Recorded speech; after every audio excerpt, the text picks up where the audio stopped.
Hello, my soccer universe, to the review what happened on the Iberian Peninsula this weekend. And yeah, there is quite a few things to talk about. I'm wearing Espanyol. I'm not sure if it's the first time, but maybe it is the first time on the channel, but they had a pretty big win. So good on them, and the biggest win, had the biggest change overall. And yeah, we'll talk a lot about La Liga because we had a big one in Madrid. We had also Barcelona and an entertaining game and a few things as well. We also do have to, of course, talk about a scandal in Portugal. So I will, for once, put a little bit of a spotlight on Portugal there as well, although not for the right reasons. So yeah. What is that? This is Sepultura, reminding us that their beloved Palmeiras won the Copa Libertadores.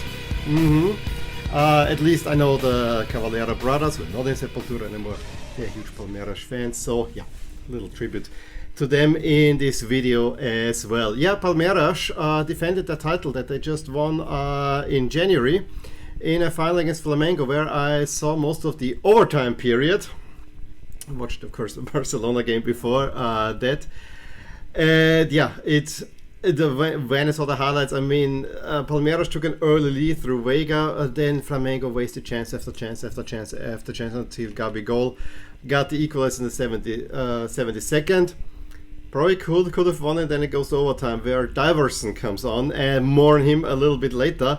Not only because he scored the winning goal after a horrible defensive mistakes, but yeah, let's get right to it. I find him the most appropriately named footballer out there, Diverson. That's exactly what it is, in the closing stages. And this is what will stick with me. Not that it was one on defensive error, not that Flamengo wasted many chances. No, Diverson tries to do some, dark arts, break the rhythm of the game, get the game over the line. And he came on only in overtime, as said, and he's lying on the floor, blah, blah, blah, blah. Not a big deal. Referee Pitana, who I think he refereed the World Cup final, helps him up, runs next to him, and he claps him a little bit on the back. Everything was right. And what is Diverson doing? Diving. The referee touched him, and he is dying right there. The ref at the moment didn't even know. Did I really hurt him now over there? This was the most ridiculous, despicable performance. And I think he's the guy when Getafe played Ajax, who also, I think he got hit by a coin. Not that I condoned it, but the way he was dying there on the field, he is the most appropriately named footballer ever. He puts Neymar to shame. And I hate to say this on the day when I already talked about Neymar's big injury. So yeah, Copa Libertadores final, South America. Always fun. I wish I had more time to talk about South America, but time zone wise and so on, I don't see that much. For that, I would have to make this channel full time. We're not yet there yet. But as I said, we have to talk about a real scandal in Portugal, namely Belenenses against Benfica. What can I say about that game? You read the score on 7-0 for Benfica and you think, yeah, Benfica really got it going. That game should never have happened. Early in the week, I think 17 Belenenses members, staff as well as players, were diagnosed with COVID.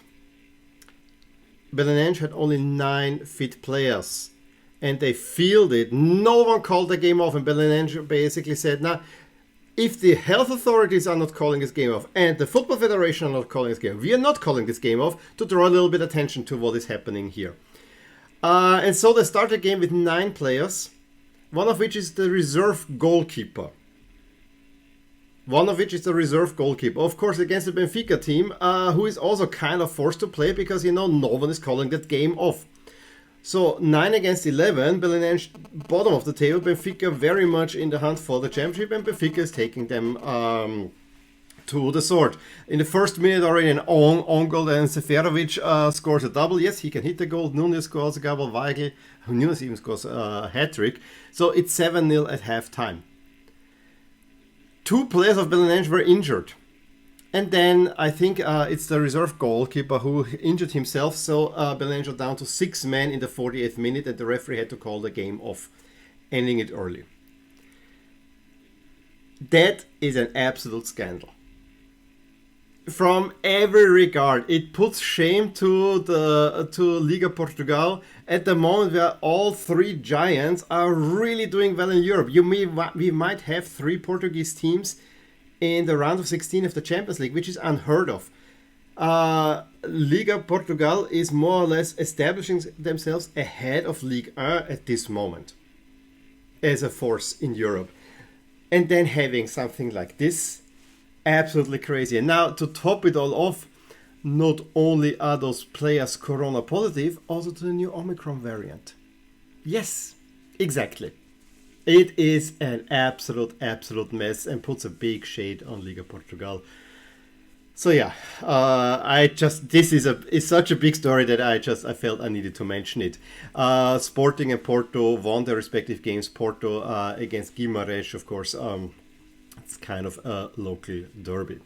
So let's go to La Liga, where there were some interesting results which I didn't see much of. I mean, Valencia Rayo 1-1, Celta Vigo winning it. Alaves and Athletic Club Granada playing at 2-2, but it was really for me Villarreal against Barcelona. That was kind of sticking us a game that I really wanted to watch because I wanted to see, Xavi, maybe first game in charge, was a little bit lucky. Second game, they played well against Benfica, however could have lost but could have won also, so let's give them a chance.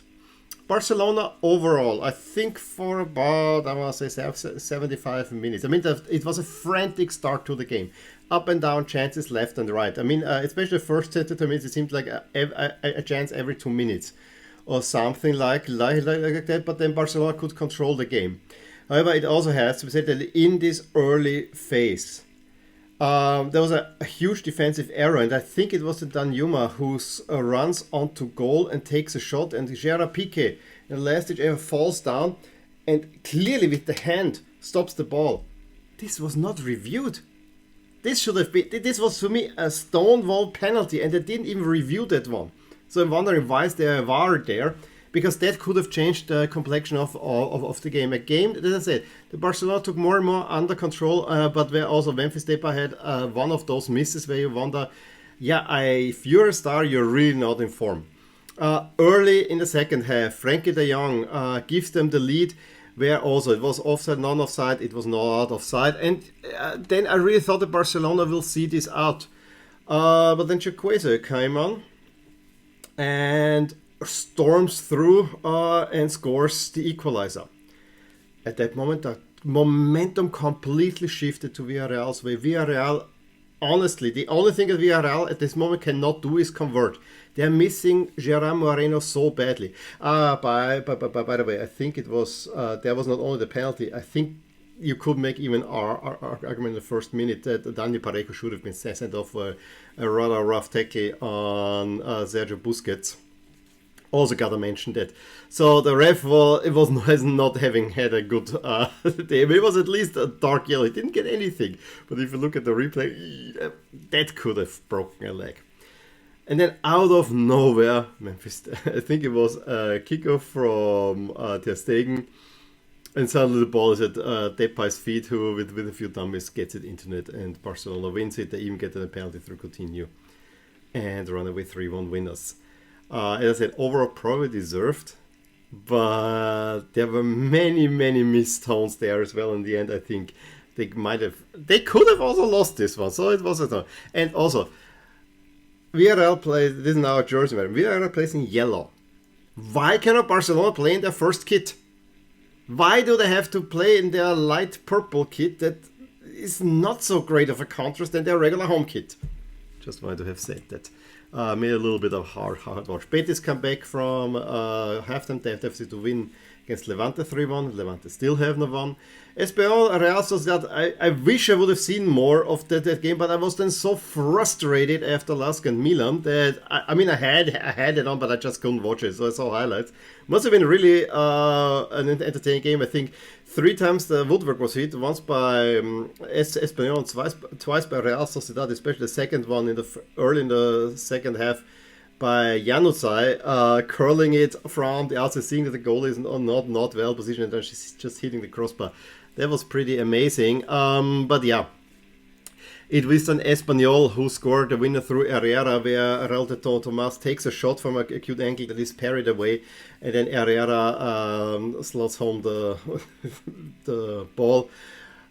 I think Russell there should have gotten an equalizer there too, to be honest. But yeah, that's why I'm wearing Espanyol. And, you know, I do have some love for Espanyol, as you have already seen in my LaLiga jersey review. Yes, LaLiga jersey review is also on its way. We have parts 3 and 4 this week. Cadiz against Atletico Madrid was a really, really weird game. It was very open. Also, from the highlights. I mean, those were on the zone. They usually cut like 4-minute highlights from scenes. Those were, I think, 6 or 6.5 minutes. So many scenes on both sides. Could have gone either way until Lemar scores. But then it goes also both ways. I think Cadiz had hit them once the woodwork maybe, or had at least a good chance. Then Lemar doesn't score on 3-on-1 counter-attack where he's clear on the goal. So not only Lasky is messing up. And that crazy phase was then put to bed when Griezmann scores the second goal. Then Correa in the 76th basically settles the game for Atleti. However, a rather weird game through goal in the through Lozano in the 86th gives the goal the Cadiz would deserve, but Cunha makes a 4-1 score, and that was probably way too high. But overall, Atleti the better team. And then Real Madrid were largely outplayed in the first half. Rafa Mir scoring or in the 12th probably should have scored a second time with defensive errors. But Benzema gives it the equalizer. And then the game fizzled a little bit along the way. Yeah, maybe everyone says, yeah, a draw is probably alright. Everyone but Vinicius Jr., who in the 87th takes the ball, dynamically runs in and from outside of the box curls it in the top corner. Great goal. Lucky win, but showing also that the Real Madrid mean business. And again, Sevilla cannot deliver against a big opponent. I don't want to call them now the most frustrating team in Europe, being a fan of 2 of those. But they are definitely the most frustrating team in Spain because they just cannot make the step to the top 3 because they're not winning the big games. So that's it for Sevilla. We have an evening game as well. Through the Real Sociedad loss, actually, and you will see this in the stats cast that will come tomorrow, Barcelona is back on track to finish top 4. So maybe there's a slight turnaround there. Season is long. Many things might happen, and it would be, but it would be a true surprise. Although I would actually hope for it if another team could break into the top 4 than the 4 that are now in the Champions League, and I wish not that Sevilla falls out of it. So yeah, that's it from me from the Latin countries. Yes, we had a little bit Brazil or South America in there for the simple reason that, you know, it fits best in this video, given from where the players are coming from. Brazil is closer to Portugal, and the rest of South America closer to Spain, at least historically, and speaking the language, so I thought it fits well in there. Any case, let me know what you thought about about everything that I've talked about in this video. Give me a thumbs up if you enjoyed it, subscribe to my channel for see more. I'll talk to you soon. Bye. Hey there, I really hope you enjoyed this video, and if you did, here are some videos and playlists that you actually might enjoy too. Also, please consider subscribing to my channel and hit the little bell so that you get updated whenever something happens in my soccer universe. And with that, have a wonderful day. Bye.